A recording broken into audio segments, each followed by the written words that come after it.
No vas a tener un hueco donde esconderte. Ni en la cárcel has aprendido códigos, ni en la puta cárcel has aprendido códigos.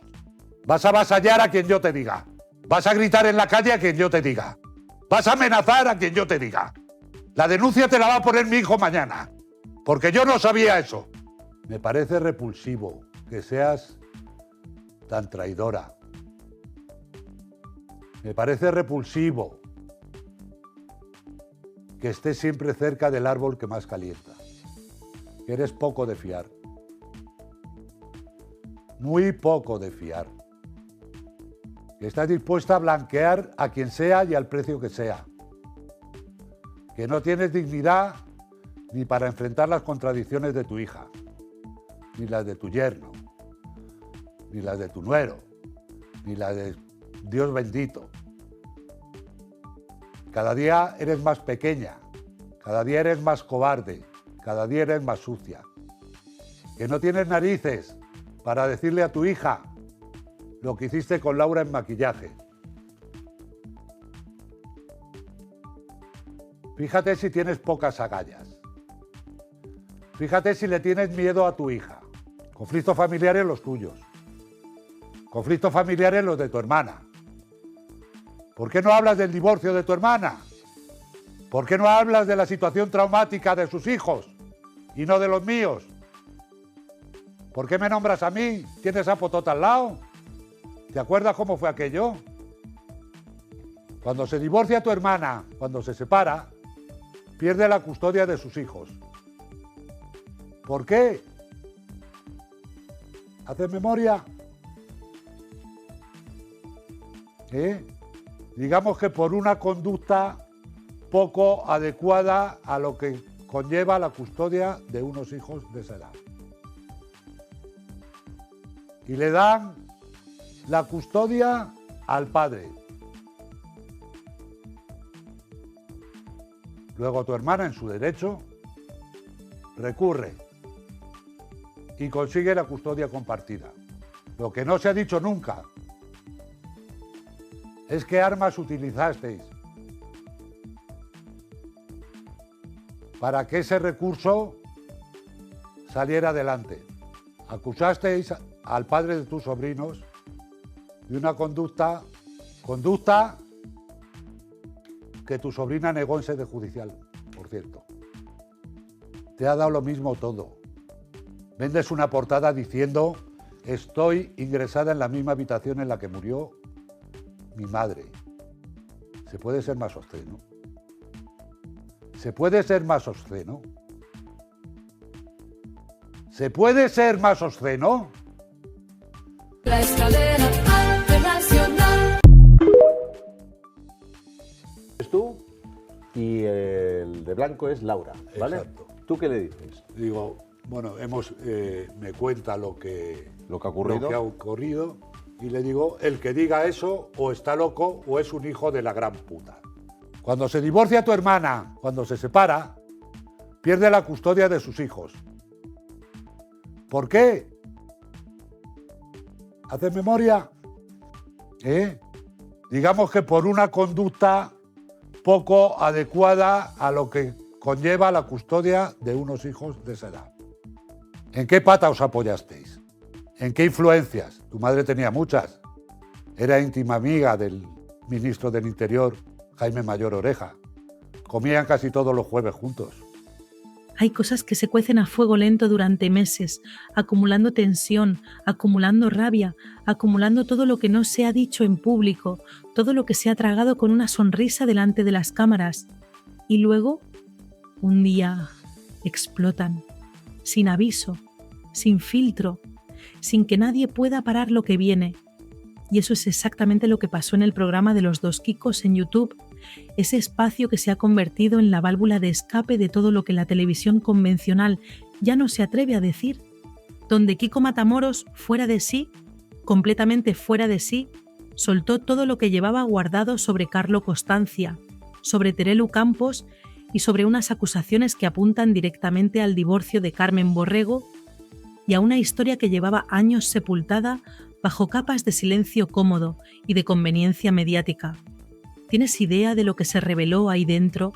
¿Sabes lo que dijo Kiko Matamoros mirando a cámara como si Carlo Costanza estuviera sentado delante de él? ¿Sabes lo que destapó sobre Terelu Campos y una historia que llevaba años enterrada y que ahora vuelve a la superficie con una fuerza brutal? ¿Y sabes lo que implica todo eso para una familia que lleva meses intentando controlar el relato desde los platos de televisión, mientras la realidad que se esconde detrás del decorado era completamente diferente a lo que querían que creyeras? Porque lo que ocurrió en ese programa no es un simple cruce de palabras entre famosos, es una guerra declarada. Es una explosión de proporciones enormes que puede cambiarlo todo, y tú estás a punto de enterarte de cada detalle, sin que se omita nada, sin que se suavice nada, tal y como ocurrió. Para entender la magnitud de todo esto, hay que empezar desde el principio, porque los conflictos que explotan en público siempre tienen una historia detrás que el espectador no conoce del todo, y en este caso esa historia tiene varias capas que hay que desgranar una por una para que lo que vino después tenga todo el sentido que tiene. Kiko Matamoros y Carlo Costanza no partían de cero en su enfrentamiento. Entre ellos había ya una tensión acumulada, una relación que nunca fue fluida, que nunca tuvo ese barniz de cordialidad que a veces se mantiene entre las personas que orbitan alrededor de los mismos círculos mediáticos, aunque no se tengan ningún aprecio. Y esa tensión llevaba tiempo buscando una salida. La chispa que encendió todo fue una acusación que llegó a través de mensajes privados que ahora han salido a la luz. Una acusación de una gravedad extraordinaria. Carlo Costanza le habría dicho a Laura Matamoros, la hija de Kiko, que su padre había maltratado físicamente a una de sus hijas. Eso es lo que circuló entre ellos. Eso es lo que llegó a oídos de Laura. Y eso es lo que desencadenó una reacción en cadena que terminó con Kiko Matamoros delante de una cámara de YouTube diciéndole a Carlo Costanza exactamente lo que pensaba de él, sin importarle las consecuencias, ni los matices, ni los tiempos. Ahora hay que ser preciso aquí, porque la precisión importa. Lo que Kiko mostró en el programa no fue esa acusación, sino los mensajes que la desmontaban completamente. Sacó a la luz una conversación que había tenido con su hija Laura, donde ambos hablaban de lo que Carlo habría dicho, donde Kiko expresaba su consternación con unas palabras que no dejaban lugar a la interpretación, donde decía que quien afirmara algo así, o estaba completamente perturbado, o era de lo más despreciable que podía encontrarse. Y Laura, en esa conversación, le respondía que ella tampoco se lo creía ni un instante, que en toda su vida nunca había tenido ninguna evidencia de nada parecido, y que además su propia madre se lo había confirmado. Y aquí viene el detalle que convierte esto en algo verdaderamente significativo. La madre de Laura Matamoros es Marian Flores. Y Marian Flores y Kiko Matamoros tienen una relación que no se puede describir precisamente como armoniosa. Tienen una historia detrás cargada de tensiones, de desencuentros, de todo lo que queda después de una separación que no fue sencilla. Y Marian Flores no tiene ningún motivo para hacer favores a Kiko Matamoros, no tiene ninguna razón para ponerse de su lado cuando podría no hacerlo. Y sin embargo, según lo que Laura le dijo a su padre en esa conversación, incluso ella, incluso Marian, confirmó que esa acusación era completamente falsa, que nunca había ocurrido nada de lo que Carlo habría afirmado, cuando la persona que tiene todos los motivos del mundo para no defenderte decide defenderte de todas formas. Y eso no es un detalle menor, eso es una declaración con un peso enorme. Pero Kiko Matamoros no se quedó en los mensajes. Eso habría sido lo razonable, lo contenido, lo que haría alguien que quiere cerrar el asunto con dignidad y seguir adelante. Pero Kiko no estaba en ese punto. Kiko estaba en otro punto completamente distinto, en ese umbral donde la indignación ha superado todos los filtros racionales y lo único que queda es decir la verdad tal y como uno la ve, sin preocuparse por las consecuencias. Y lo que vino después fue uno de los momentos más intensos, más crudos, más difíciles de olvidar que se han visto en ese programa desde que existe.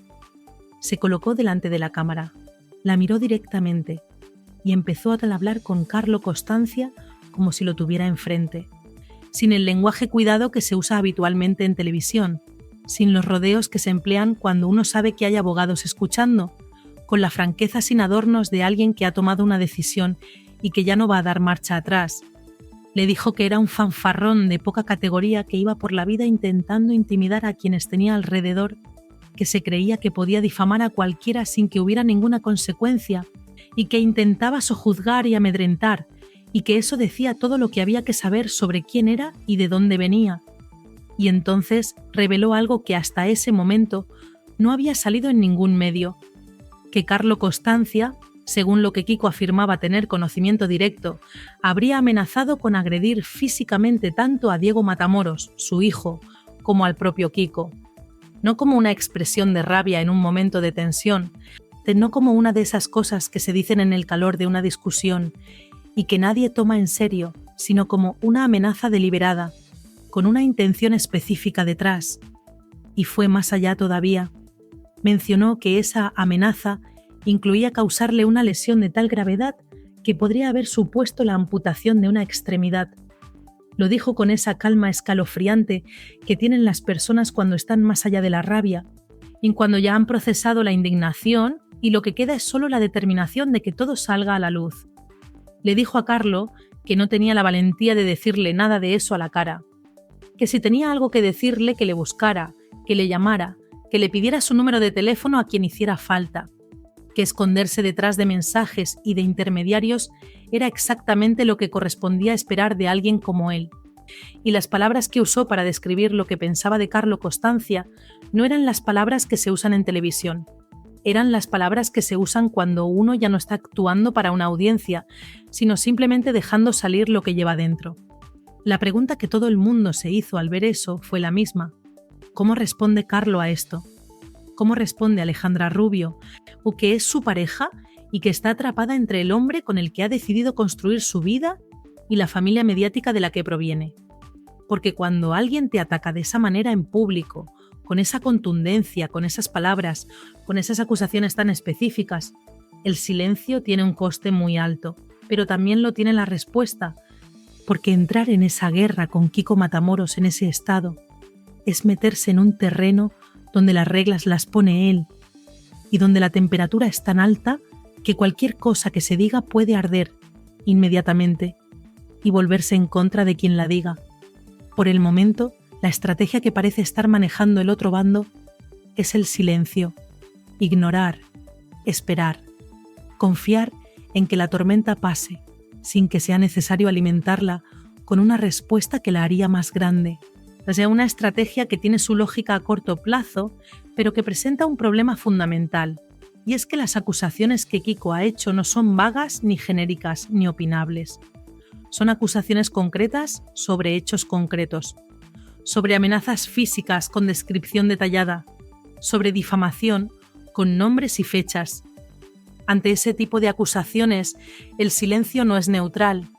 El silencio dice algo, y lo que dice no siempre es lo que quien calla querría que se entendiera, pero espera, porque lo que viene a continuación cambia por completo la dimensión de este conflicto y lo lleva a un territorio mucho más profundo y mucho más revelador. Porque si el ataque a Carlo Costanza fue brutal en su intensidad, lo que Kiko Matamoros dijo sobre Terelu Campos fue de una gravedad y de una profundidad que no tiene comparación con nada de lo que se ha dicho en este conflicto hasta ahora.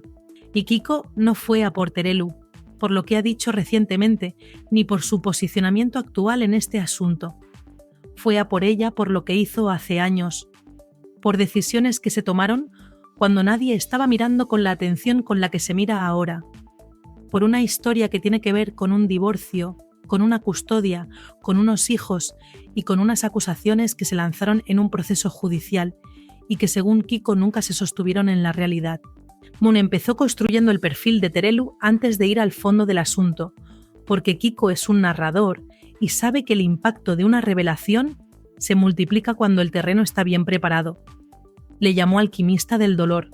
Le dijo que había convertido su sufrimiento en un producto comercial, que había vendido cada momento de angustia personal al mejor postor, que había hecho de sus tragedias privadas una mercancía sin la menor vergüenza ni el menor escrúpulo. Que donde otros habrían guardado silencio por respeto a los suyos, ella había encontrado una portada de revista, un titular, un contrato, y puso un ejemplo que muchos recordaron en ese instante, porque fue algo que en su momento generó una reacción de incredulidad en mucha gente, aquella portada donde Terelu Campos aparecía en una piscina, con el sol dando en su cara, aparentemente tranquila y relajada, con un titular que hablaba de lo mucho que estaba sufriendo por la pérdida de su madre. La imagen y las palabras eran tan contradictorias entre sí que parecía imposible que alguien hubiera tomado la decisión consciente de publicar eso. Y sin embargo ocurrió. Y Kiko lo rescató como demostración de algo que, según él, define con una precisión brutal a Terelu como persona pública. Luego fue a por el libro, ese libro que Terelu publicó sobre su vida y sobre las personas que la han rodeado. Y aquí Kiko entró en un territorio muy íntimo, muy delicado, y así lo hizo con una contundencia que dejó sin palabras a quienes lo escuchaban. Dijo que ese libro no lo escribió Terelu, sino que fue redactado por alguien de su confianza mientras ella ponía el nombre en la portada y cobraba los derechos, y que en ese libro, en esas páginas que ella no escribió pero que firmó como suyas, se hablaba de la muerte de su padre de una manera que Kiko calificó repetidamente con una sola palabra: repulsiva. Y dijo que le parecía repulsivo que alguien convirtiera la muerte de su propio padre en un instrumento narrativo vendible, que le parecía repulsivo el nivel de oportunismo que eso implicaba, que le parecía repulsivo la ausencia total de escrúpulos que se necesita para escribir sobre algo tan íntimo, con el objetivo principal de que ese relato llegue a las librerías y genere ingresos. Y señaló la contradicción que Kiko consideraba más hiriente de todas, que Terelu, por un lado, se había presentado públicamente como alguien que había tenido que hacer las paces con la memoria de su padre, que había tenido que perdonarle, que había pasado por un proceso de reconciliación interior con una figura paterna que no fue lo que ella habría necesitado, pero que al mismo tiempo la interpretación que hacía de la muerte de su padre en ese libro era tan oscura, tan cargada de una narrativa específica, que dejaba al padre en una posición devastadora, que Kiko se preguntaba en voz alta dónde quedaba en todo eso el respeto a la memoria de alguien que ya no puede defenderse. Y entonces llegó el momento que nadie que lo vio va a olvidar. El momento en que Kiko Matamoros abrió el capítulo del divorcio de Carmen Borrego y puso encima de la mesa una historia que, si se confirma, tiene implicaciones que van mucho más allá de un conflicto entre famosos de televisión.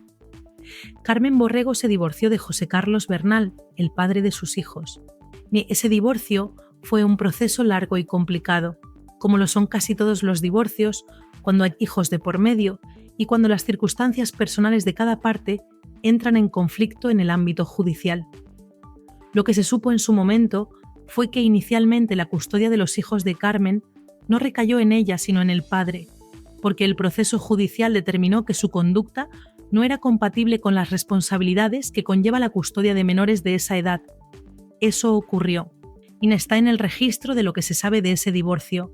Lo que no se sabía, o al menos lo que no estaba en el dominio público con la claridad con que Kiko lo puso, es lo que vino después. Carmen recurrió a esa decisión y consiguió finalmente una custodia compartida. Hasta ahí los hechos conocidos.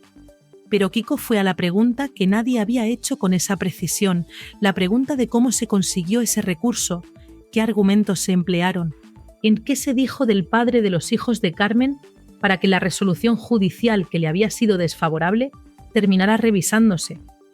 Y lo que Kiko sugirió, con la deliberación de alguien que pesa cada palabra antes de pronunciarla, es que en ese proceso se habrían lanzado acusaciones muy serias contra el exmarido de Carmen, acusaciones sobre una conducta grave que habrían servido como palanca para cambiar la dirección del procedimiento judicial, y que sin embargo la propia hija de Carmen, ni cuando fue citada a declarar, negó en sede judicial que esas acusaciones fueran ciertas. Vamos a detenernos un momento en esto, porque es necesario entender el peso de lo que se está diciendo. Si lo que Kiko afirma es correcto, estaríamos ante una situación en la que se habrían utilizado acusaciones falsas en un proceso judicial para conseguir un resultado favorable en una disputa de custodia, y que la persona que podría haber desmentido esas acusaciones desde dentro de la propia familia lo hizo cuando tuvo la oportunidad de hacerlo ante un juez. Eso no es un rumor de Platón ni un comentario de sobremesa. Eso es una afirmación sobre hechos ocurridos en un contexto legal, con consecuencias reales para personas reales. Y Terelu entra en todo esto de manera directa, según Kiko, porque él afirma que ella tenía información privilegiada sobre la familia del exmarido de Carmen a través de una amiga suya que había tenido relación personal con esa familia durante un periodo significativo de tiempo, que Terelu sabía cosas, que esas cosas formaban parte del arsenal que se utilizó cuando fue necesario, y que cuando se le preguntó públicamente sobre ese asunto, y cuando alguien le puso delante la pregunta de si conocía determinados hechos, la respuesta de Terelu fue que no sabía nada, que no tenía información, que aquello le pillaba completamente de sorpresa. Una respuesta que según Kiko es sencillamente mentira. No una mentira de las que se dicen por confusión o por error de memoria, una mentira calculada, consciente y deliberada. Kiko también sacó a colación algo que en otro contexto podría parecer una digresión, pero que en la narrativa que él estaba construyendo tenía un lugar muy preciso. Habló de los contactos políticos que María Teresa Campos había cultivado a lo largo de su carrera. Mencionó que la matriarca de la familia tenía una relación de amistad muy estrecha con quien fuera ministro del Interior en una época determinada, de que esa relación era suficientemente cercana como para que se mantuvieran encuentros regulares y habituales. Y lo puso en el contexto del divorcio de Carmen, no como acusación directa, sino como marco de referencia, como elemento que ayuda a entender en qué tipo de entorno se movía esa familia cuando necesitaba que determinadas cosas salieran de determinada manera. La acumulación de todo esto construía algo que iba mucho más allá de un ataque personal, motivado por la rabia del momento. Lo que Kiko estaba elaborando era un argumento sobre la hipocresía estructural de cómo esa familia ha gestionado su imagen pública durante años. La idea de que hay una versión pública cuidadosamente construida y una realidad privada que no se parece en nada a esa versión, que predican desde los platós sobre valores y sobre dignidad, y sobre la manera correcta de comportarse, mientras que detrás de cámaras utilizan todos los recursos disponibles, incluidos los que tienen un coste moral muy alto, no para conseguir lo que necesitan en cada momento. Esa es la acusación de fondo, y es mucho más dañina que cualquier insulto directo porque no ataca a la persona sino a la credibilidad de todo lo que esa persona representa públicamente. Terelu, en el momento en que Kiko le decía todo esto, no estaba en ese programa. No podía responder, no podía matizar, no podía dar su versión de los hechos en tiempo real, y Kiko lo sabía. Y eso también formaba parte de su discurso, punto porque señaló que Terelu tiene acceso a plataformas mediáticas donde puede responder si quiere hacerlo, que tiene un micrófono delante regularmente, que la diferencia entre la situación de ambos es que él lleva tiempo sin televisión y que por tanto sus palabras llegan a muchas menos personas que las de ella. Y que esa asimetría es en sí misma parte del problema, de porque permite que determinadas narrativas circulen sin ser cuestionadas, mientras las respuestas quedan confinadas en espacios con menor alcance. El anuncio que hizo al final del programa añadió otra capa de expectación a todo esto. Dijo que el jueves siguiente haría un programa específico donde desarrollaría en profundidad todo lo que había dejado a medias, todo el material que no había cabido en el tiempo disponible, todo lo que según él todavía no ha salido. Lo dijo con la tranquilidad de alguien que sabe que tiene más munición y que entiende perfectamente cómo administrarla para maximizar el impacto. No hay prisa, hay más, y llegará en el momento que él decida. Lo que queda flotando en el aire después de ver todo esto es una pregunta que no tiene una respuesta fácil, ni inmediata. ¿Qué hace Alejandra Rubio con esto? Porque Alejandra está en una posición extraordinariamente complicada. Carlo Costancia es su pareja. Comparte su vida con él, que le está esperando un hijo suyo.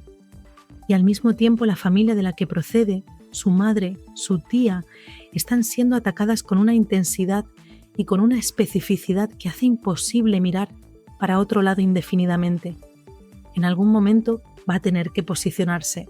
No porque nadie se lo exija formalmente, sino porque las circunstancias la van a colocar en una situación donde el silencio ya no será sostenible.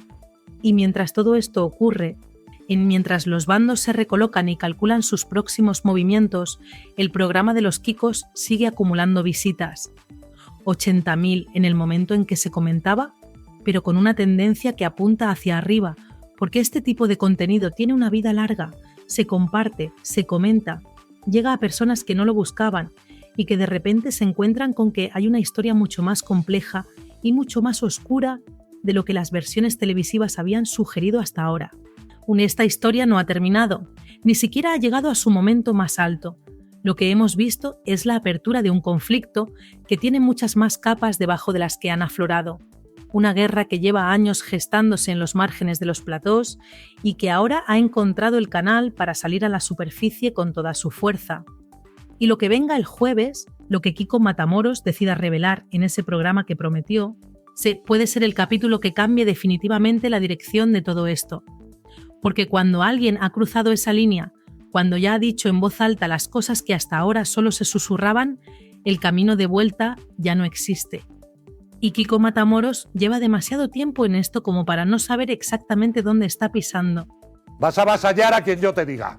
Vas a gritar en la calle a quien yo te diga. Vas a amenazar a quien yo te diga. La denuncia te la va a poner mi hijo mañana. Porque yo no sabía eso. Me parece repulsivo que seas tan traidora. Me parece repulsivo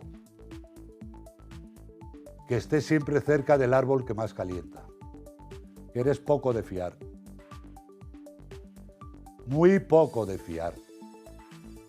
Que estás dispuesta a blanquear a quien sea y al precio que sea. Que no tienes dignidad ni para enfrentar las contradicciones de tu hija, ni las de tu yerno, ni las de tu nuero, ni las de Dios bendito. Cada día eres más pequeña, cada día eres más cobarde, cada día eres más sucia.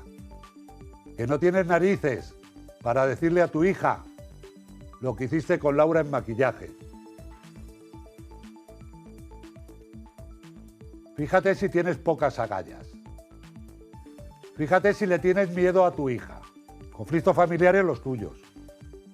Conflictos familiares los de tu hermana. ¿Por qué no hablas del divorcio de tu hermana? ¿Por qué no hablas de la situación traumática de sus hijos y no de los míos? ¿Por qué me nombras a mí? ¿Tienes a Potota al lado? ¿Te acuerdas cómo fue aquello? Cuando se divorcia tu hermana, cuando se separa, pierde la custodia de sus hijos. ¿Por qué? ¿Haces memoria? Digamos que por una conducta poco adecuada a lo que conlleva la custodia de unos hijos de esa edad. Y le dan la custodia al padre. Luego tu hermana, en su derecho, recurre y consigue la custodia compartida. Lo que no se ha dicho nunca es qué armas utilizasteis para que ese recurso saliera adelante. Acusasteis al padre de tus sobrinos de una conducta que tu sobrina negó en sede judicial, por cierto. Te ha dado lo mismo todo. Vendes una portada diciendo: estoy ingresada en la misma habitación en la que murió mi madre. ¿Se puede ser más obsceno? ¿Se puede ser más obsceno? ¿Se puede ser más obsceno? La escalera internacional. Es tú y el de blanco es Laura, ¿vale? Exacto. ¿Tú qué le dices? Digo, bueno, me cuenta lo que ¿Lo que ha ocurrido? lo que ha ocurrido, y le digo, el que diga eso o está loco o es un hijo de la gran puta.